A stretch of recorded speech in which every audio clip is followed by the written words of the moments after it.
Hey everyone, welcome to the Ubisoft Forward post show. My name is Yusuf McGeed, and this is Assassin's Creed Valhalla. We're going to take a deep dive into about 30 minutes of gameplay, and we're joined by a very special guest here. Hey everyone, this is Philippe Bergeron, otherwise known as Fizz. I am the quest director on Assassin's Creed Valhalla. So Fizz, we're setting up here for what looks like an epic encounter. Tell us exactly what's going on here. Yeah, so here we're midway through the quest that we're showing for UB Forward. Here we're looking at the assault of Burg Castle. So these are big moments that usually sort of culminate at the end of the story. And so here Eivor, our Viking raider, is taking a group of raiders and Fyrds into Burg Castle to go and take down Rued and his clan. So who exactly is Rued, and why does Eivor sort of want to pick a fight with him? Basically, Rued comes into play about halfway through this story arc, where at the beginning of the arc, this is something that happens before, Rued basically caused a lot of turmoil within the territory, and Oswald, who's the sort of elderman-to-be to inherit this territory, needs your help to take him down. Oswald having just been defeated in a previous quest, and so here this is revenge, but also accomplishing your ultimate goal. So Fizz, as you're talking, we're seeing some of the combat of Valhalla. Can you tell us a little bit about the changes to combat this time around? We wanted to basically add a lot of new mechanics to it. So we added like some dual wielding for the player, like a stun system in there. And we really needed to do this to sort of portray that sort of the brutality that comes with being a Viking in this day and age. So it sort of fits into that, the time and the character.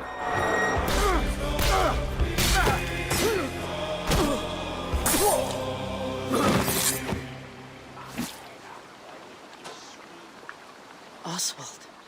He lives. Oswald lives! Eivor, is that you? Shut your arse, twig spine. Here, Eivor has taken her entire army through the assault, and finally it's revealed that our Elderman, our ally, Oswald, is still alive, and Rued has him captive. So this is what it comes to, Wolfkist? Two Danes fighting over a filthy Saxon whoreson? If this swine is your prize, come and get him! So now that we've seen that Oswald is alive, we have Rued within our sights. What's the next step here? So the next move for Eivor is to finally face off against Rued. She has her allies, they can take care of the rest of the army. Now it's time to go one-on-one against Rued in one of our boss battles, actually. Your battle is not yet won, Oswald. And it's worth pointing out, actually, that here what we're showing is the player going and facing off against Rued aggressively, but we tend to always have to support a 360-degree approach in these things. So the player could have approached this a little bit more stealthily and gotten at least like a good critical hit on either Rued or his wolf, and so you can play this a little bit more strategically if that's your playstyle. So we're not only fighting Rued here, but also his pet wolf, right?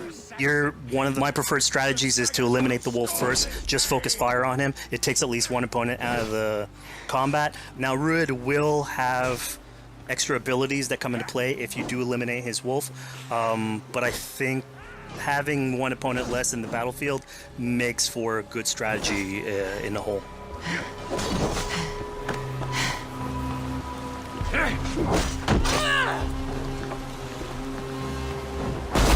Your efforts. Only the cold dark of Niflheim awaits you. Valhalla is my destiny. That fate will not be met today. Why doesn't they should be roomed, Wolfkist? Made thralls, not treated as equals. We are better than this. Than all of them. Do not drag me down to the sewage you wallow in. We just a Dane fight tooth and nail for a Saxon. You'd throw in with these wastrels? These Argir swine? Eivor, no! He should be tried before God, a lawful assembly. Alright, so we've defeated Rued, we've freed Oswald. What comes next? Oswald, in this case, prefers for Rued to be kept alive, and so you basically have to choose, are you going to go against his wishes or stay true to your nature? So we have this choice to make, but before we get into that, I want to rewind a little bit because we just did this big, grand assault, but Eivor couldn't have done it alone. She clearly had to recruit some folks along the way, get some troops, get some allies. So let's actually rewind and see how we went about first gathering those troops. Right. So when coming up to an assault, it's a game of numbers. Eivor can go into pretty much any location and be a stealthy Viking, eliminating some of the assets, which ultimately would be a strategy. You can do that, and you'll have some of the ingredients or of the assets there that will have been sabotaged, but you still need an army. So here what we're seeing is Eivor going around the countryside and raising what we call a fyrd, which is the men and the women of the territory who come up and fight in the name of a king. So here Eivor is going around and trying to convince people to fight in the name of Oswald to finally take down the oppressor that is Rued. Defending East Anglia, defending you. Will you not do the same? What? Die in defense of a lost cause? Yeah, so she's really using like the image and like the leadership that Oswald had, what he meant to the people in his name. She's going to recruit these people. Pretty words, Dane. But the men of Theovard have their own battles to fight. So we're told by this Reeve that there are troops, there are allies that he could add to our cause, but first we sort of need to do him a favor, is that right? Yeah, so obviously these people have been run down by Rued and the impact he's had on the territory, so I think a lot of these people have sort of lost hope. And so you need to show them that there is hope. And so here Eivor is basically helping them take back one of their prized locations by taking a couple men and raiding a nearby township, basically taking it back for the people and showing that there's a reason to continue fighting and then get them on your side.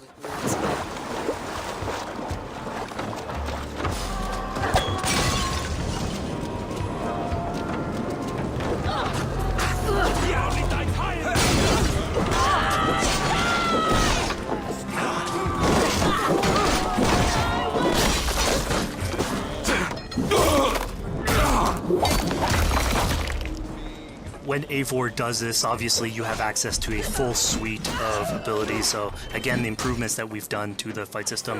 You have some brutal axe throwing in there. You have archery or like range combat abilities in there as well. So really, again, like depending on what your playstyle is, you can customize your loadout and go in there how you wish.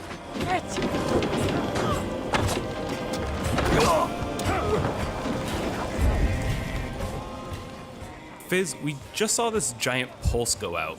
What exactly was that? So that is what we call the Odin sight. The Odin sight is basically our interpretation of the eagle vision from previous games, and we thought it was good to sort of bring that back. It's basically Eivor's intuition. It's how she perceives the world. When player uses that, it'll highlight basically interactive objects, like things that will bring her an advantage. So we'll have arrows, like health consumables that are in there. So it really is like a good way of sort of understanding the world and showing you like things that you can go and touch. Yeah, I mean, speaking of things we can touch, we just picked up this awesome new weapon. It's something we wanted to play with on Assassin's Creed Valhalla, where we have fewer weapons in the game, but you can invest in them more, so they become your weapon. And so depending what your preferred playstyle is or your preferred weapon type, then you can go and choose, I'm gonna fight with this weapon and invest heavily into that.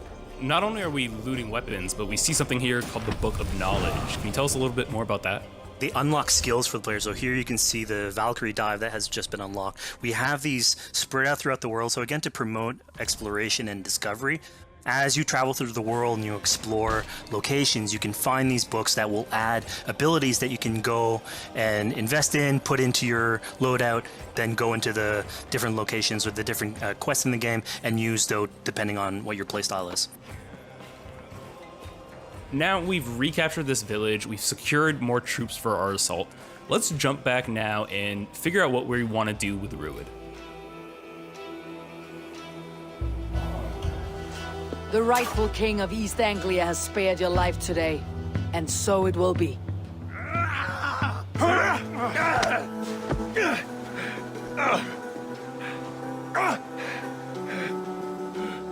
Compassion is a virtue suited for anyone, Eivor, including you. Thank you. Eivor decided to let him live. Ruud is really angry about that. Being a Norse Viking, being put to the death in battle is your road to Valhalla, so he was basically denied access to Valhalla in this situation. Obviously, all of these decisions come into play later on in the game, so we have very difficult decisions for the player to make. We didn't want to have easy decisions. Yeah, you know, when I was playing, I decided to listen to Oswald and spare Ruud's life, but what exactly is the relationship like between Eivor and Oswald? So the relationship between Eivor and Oswald is an alliance. It's basically Eivor is surrounded by territories that initially getting into England are hostile towards her, and obviously if you want to set up a new settlement, you want to make sure that your neighbor is friendly. So here in East Anglia, Oswald is the man for the job, where putting him into a position of power would help her sort of secure her territory. So earlier on to the territory, Eivor comes in here, meets Oswald. The problems he had with Ruud are sort of put to light, and going through the arc, you basically help him deal with Ruud and aligning basically Danes with Saxons in one territory. So, Fizz, we've completed the assault, we've gotten our hands dirty with some combat, taken down Ruud. We have this big open region of East Anglia, so before we head off to Oswald's wedding, what do you say we head out, have some fun, and see what we can get into in the open world? That sounds great. So we see a cat here with a speech bubble above it, and you best believe if you let me talk to a cat, I'm gonna talk to a cat. Yeah, these are some of our some of my favorite moments actually in the game, where we put out a whole bunch of events throughout the territory. And it sort of rewards, again, exploration, going around. It's a chance for us also to sort of showcase a different side of Eivor. A lot of the quests sort of deal more with like politics and warfare, and this shows a slightly more human nature to her. So it permits us to explore that character a little bit more. And so here, basically, like you're trying to help a kid with his cat, and ultimately get that cat to sort of join your crew as a cat raider. You just said cat raider way too casually. You're telling me I could have a cat Viking raider on my longship? That's exactly what I'm telling you. Oh my god, yes, I love it. Perfect. So yeah, as you're riding around the rivers of England, you would see a cat basically walking around your longship, keeping your Viking raiders company. You know, speaking of the Viking longship, we're seeing some of that gameplay here now. Can you talk a little bit about how that works and functions in Valhalla? Yeah, so starting out on this project, I think the Viking longship is one of the biggest images that we all have when we think about Vikings in our game. And so Vikings had this awesome design for longship that had a very shallow hull, so it permitted them to go very far inland very quickly, and you could basically disembark Viking raiders like on pretty much any shore. We added that into the game, where you can basically sail up to any location and then just decide to disembark with your guys and raid a location, loot all its treasure, get back in the ship, and then continue sailing down the river to your next opportunity. So I know past Assassin's Creed games allowed for songs and things like that to be sung on ships. Will Valhalla have a similar version of that? Yeah, so this is something we actually wanted the crew of your ship to become like your home away from home. So we added stories and songs into the ship. So basically, as the player is going around, you could decide to have your skald sort of sing a song for you as you row down the river. But you can also decide, depending on who the raiders are in your ship, to hear more about their life. So you can actually queue up stories, and they'll give you a little bit more background on who they are. So you get to know your sort of fighters as you're traveling around the world, which is a cool moment. So here we're seeing a bit of a different view. What exactly are we looking at? We had this on previous Assassins, where you would like ride on your horse, and you could pull out, have the horse sort of follow the track. We have a similar thing for the ship, where you can put up your sails. It's cruise control for the ship, so you can pull back, take in the scenery, listen to some songs or some stories, and just take it all in.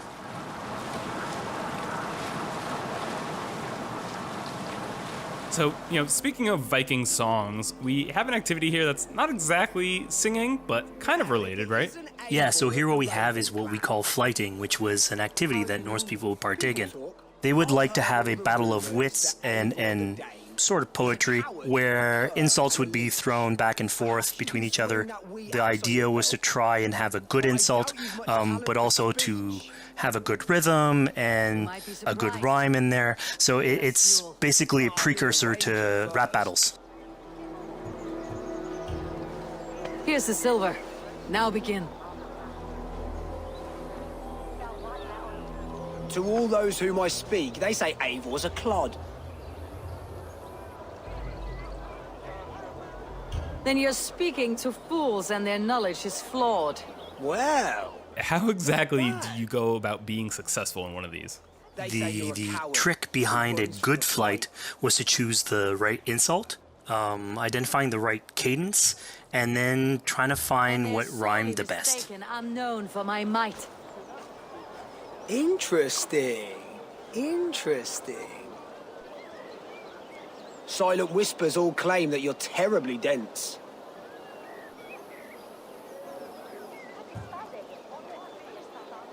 Then you've clearly misheard them. My wit is immense. Oh, you looked out with that one. Well, what a surprise. Eivor of the Raven Clan is a true talent. I'm shocked. Don't believe everything you hear, unless it touches on my flighting. Then heed every word. Take the coin. So now that we've proven our sharp tongue and wit, I think it's time for a bit more relaxing activity. So we're fishing here.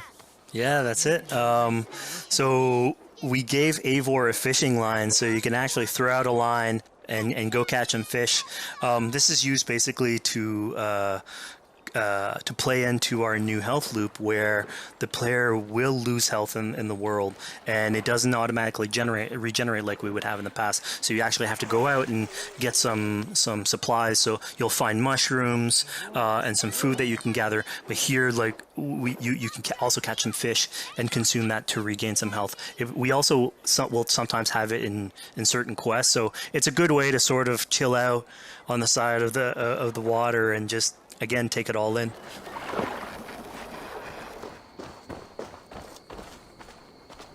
So this is what we call one of our offering altars. So the idea is that you find these around the world and you make offerings to it. So it'll take like animal parts and stuff that you can find throughout the world. Here what you're seeing though is sort of like a fancy version of it, where as you do your offering you get interrupted by some kids that basically come and steal your stuff. So it's just a way for us to sort of showcase that like the systems and the activities in the world can sort of play in with some quests and some little events. So it's our way to sort of dress up these moments and make it all fit inside the whole experience. Yeah, this seemed like a really sort of unexpected turn for what I thought was going to be kind of a simple interaction. Yeah, and it's really what we were trying to do with these events is to give another dimension to Eivor, other than just, the pure rar Viking or the politician. Because you can imagine at some point that will grow old if you're always telling that version of the character. So it lets us really go into the depth of who is Eivor, what motivates her, how she can interact with the world outside of warfare and politics. But your stealth needs work. We were close. And it also showcases like a different facet of the world at the same time. It's not only Eivor. So it just widens the breadth of the stories that we can tell. So who exactly are these two children? These are kids of East Anglia. They are going through tough times with whatever Rued's been doing to the territory.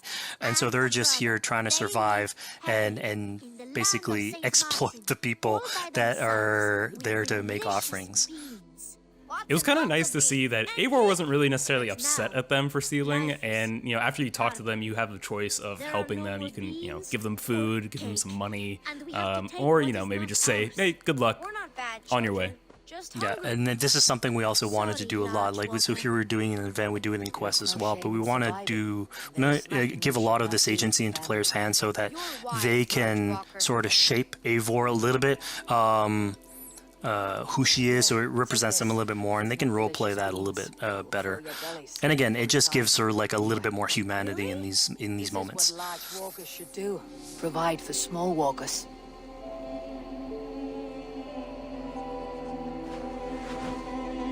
Here, large walker.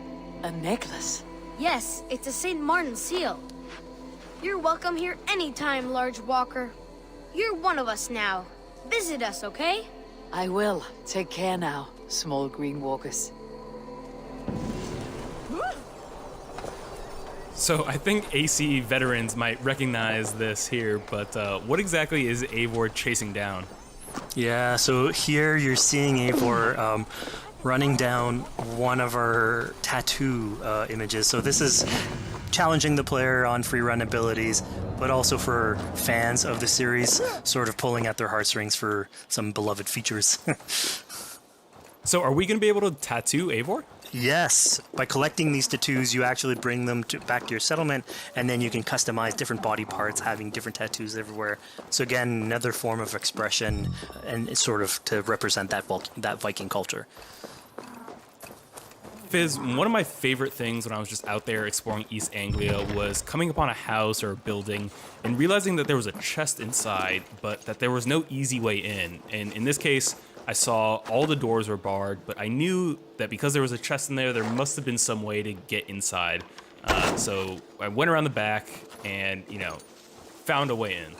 Yeah, I'm glad you actually caught on to that. You're pointing at something that we wanted to work on a lot on Valhalla, where we wanted the exploration to make you feel smarter. So we played a lot with puzzle solving, so making sure that every house that you find sort of appeals to you, like it draws your attention, and then when you want to come and explore, it's not given to you. You still have to work for it a little bit, so it'll challenge you on your observation skills, logic, just trying to find how do I get into this. So we play a lot with level design, quest design to offer challenges to players, and you basically come out of it like with a better feeling for the exploration, but you also get to see more of a story behind any of these locations which we've crafted. So it gave us a little bit more time to sort of slow down the experience and tell a different version of a story.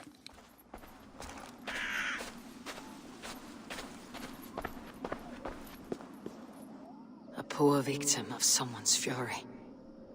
Yeah, I mean, speaking about exploration and just finding things out in the world, I was just wandering and came across this clearing and found this kind of morbid altar. Yeah, so this is one of our bigger events that we have scattered in the world. So as Eivor explores, she can find altars like this, and by interacting with them, here it's a trap that's been set by this character named Regan. Now, there's a bigger story behind all this. There's multiple steps to it later on. So this is one of the moments. It permits us to go into a slightly more mystical realm and play with a boss fight that has more magical abilities, if we will. And basically have this awesome boss fight in the middle of the swamps. And so here the abilities that you see Reagan using are a little bit on the mystical side of things. What's happening is Eivor at the beginning of that trap is poisoned, and so she starts sort of hallucinating, seeing the world in a sort of different light and filter. And so that's sort of what lets us go into the realm of the weird. My rage, spirit of my father's rage, fill me!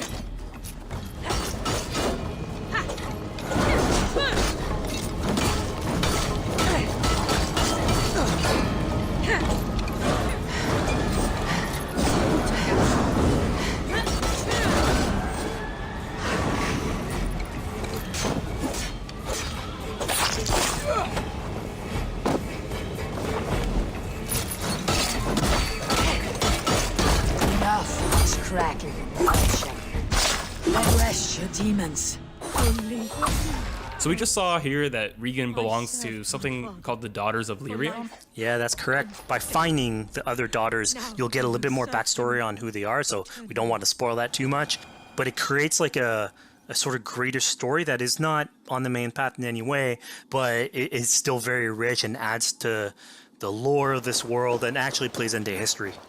So we just had a really exciting, really intense boss battle. I think it's time for something a little bit more relaxing and calming now. Yeah, it's all about pacing yourself with the highs and the lows. So here we have a low chill moment of what we call building a cairn. So Eivor, as she explores the world, will find these sort of meditative areas where you have a pile of rocks that you could just stack on on top of another using physics.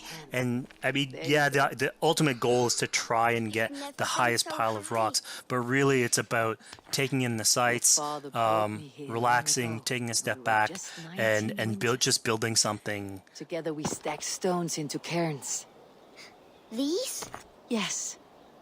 Think of this as a test of mind and wit. Stack the cairn stones high and wide into any shape you like. I mean, you can spend as much time as you want building these things, making them as high as you want, as weird as you want. I'm sure like a lot of these stuff will end up on the internet, like people comparing structures. And the cool thing is that once you've built it and you decide to get out of it, it sort of stays there. And so that's yours, right? And until the moment where you come back and you want to build a new one. It's sort of cool that we were able to give that to players to express themselves. At this point in the demo, we've explored East Anglia, we've met some children, we've broken into a house, we fought a boss, we built a cairn. I think now it's finally time to go and head off to Oswald's wedding. Yeah, so this is the moment it's all been building up to. By the moment you get into the territory, it's sort of like mentioned by Oswald that he's trying to get married with his Dane lady. And so as you go through the arc, that's sort of like the underlying thread. Really, it's about Rued creating turmoil in the territory and helping Oswald sort of get above that and show that he's a good leader. And so you finally, after going through all of that arc, finally get these two together, go through their wedding, and you're invited to attend the ceremony. And then all the activities and fun times that comes afterwards. Yeah, as much as we've seen the brutal side of England, it's nice to see, the joyous side of it as well.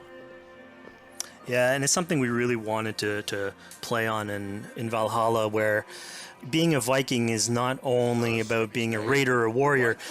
I mean, there's revelry, there's feasting, there's partying that goes, and like if someone knows how to party, it's a Viking.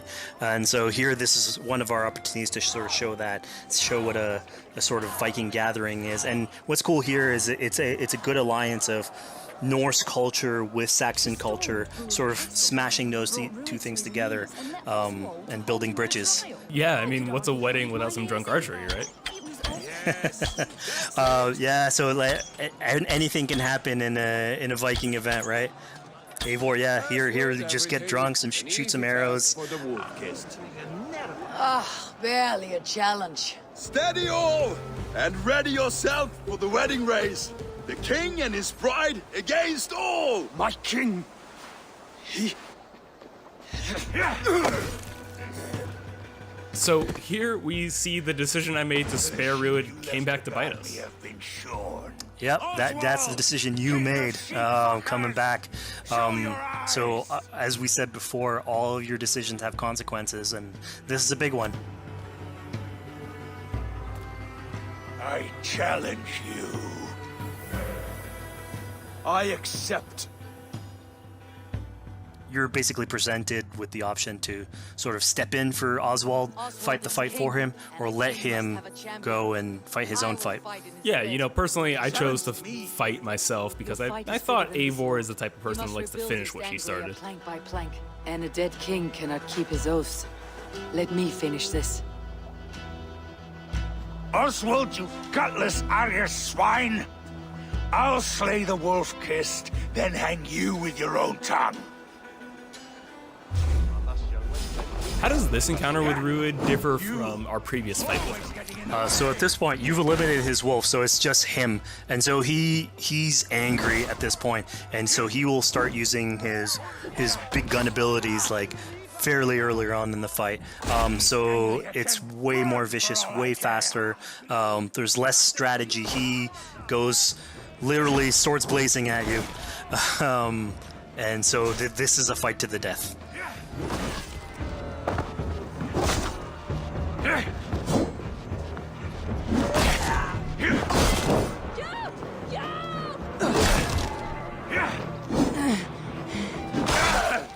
And of course, here, like, this is a decision you made to go and fight him, but there's multiple outcomes to this scenario. You could have let Oswald fight his own fight and prove basically his station as the rightful leader.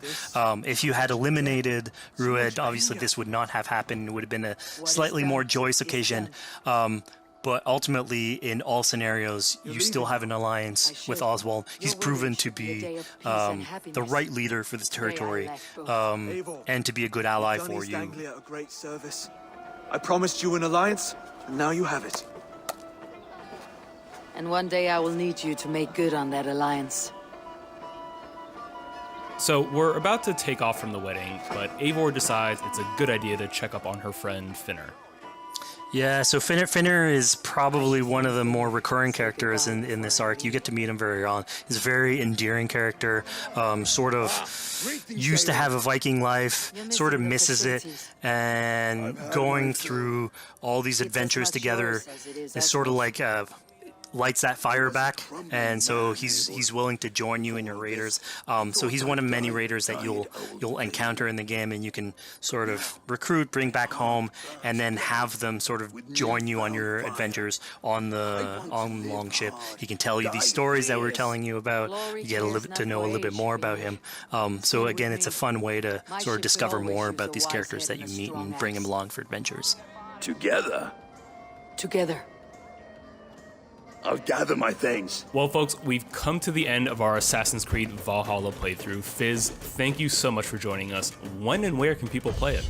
Assassin's Creed Valhalla will be out on Xbox Series X and PlayStation 5 and is coming to Xbox One, PlayStation 4, PC, and Stadia on November 17th. Assassin's Creed Valhalla, available November 17th.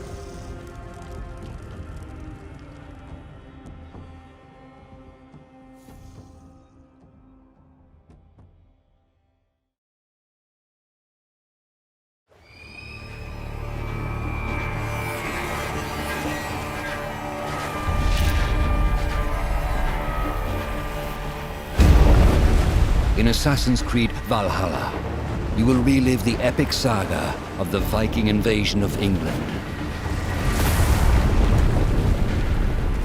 You play as Eivor, a Viking from Norway, who will lead his or her battle-hardened warriors across the North Sea to the British Isles.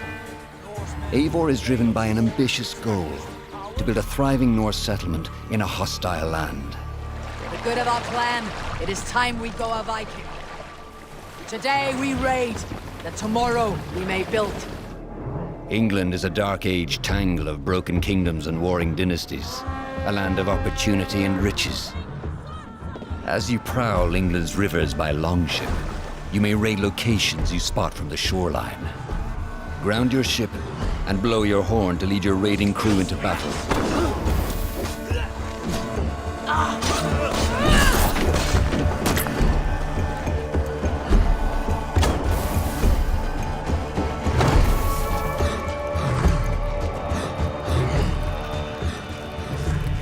Your crew will assist you on all your raids, fighting enemies, battering down doors, and stealing cargo too heavy for one set of arms.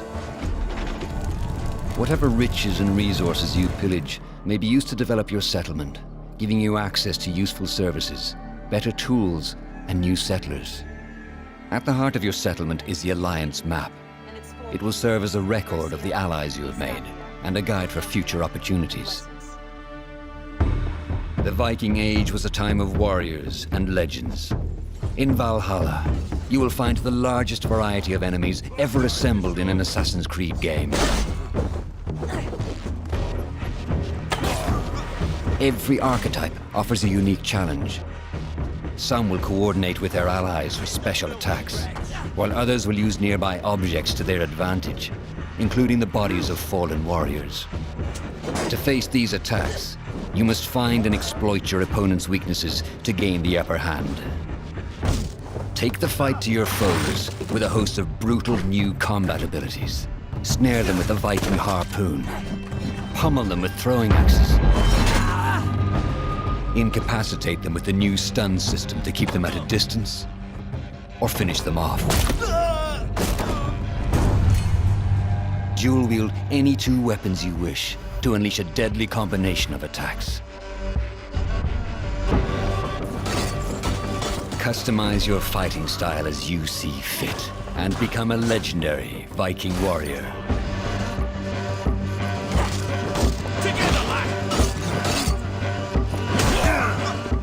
All combinations of weapons are available to dual wield, including 2 shields.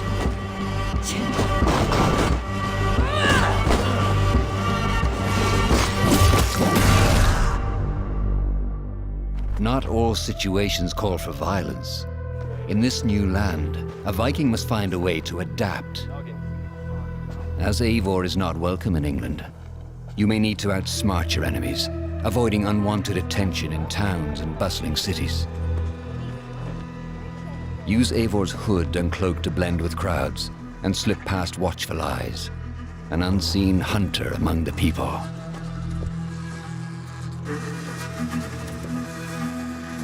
From capital cities and villages to the dense forests and rolling hills of England, exploration is vital to keeping yourself sharp. You must feed off the land if you hope to endure. Hunt and forage to replenish your health and fortify your equipment. Search pagan temples and Roman ruins for new activities and challenges to strengthen yourself and your settlement. The more you explore, the more of England's secrets you will reveal. Ravens, show no mercy! But as you push deeper into England, the enemy will push back. In a series of climactic moments, Assassin's Creed Valhalla will feature massive assaults in which you will lead Eivor's army into battle against heavily guarded Saxon fortresses. Today, we will reclaim her. Today, we fight for your land. And tomorrow, we rebuild! Assassin's Creed Valhalla will transport you to wondrous and haunted lands, inspired by Norse myths and England's pagan roots. It will challenge and surprise, with unforgettable characters, thrilling triumphs, and tragic losses, giving you the chance to live your own Viking saga.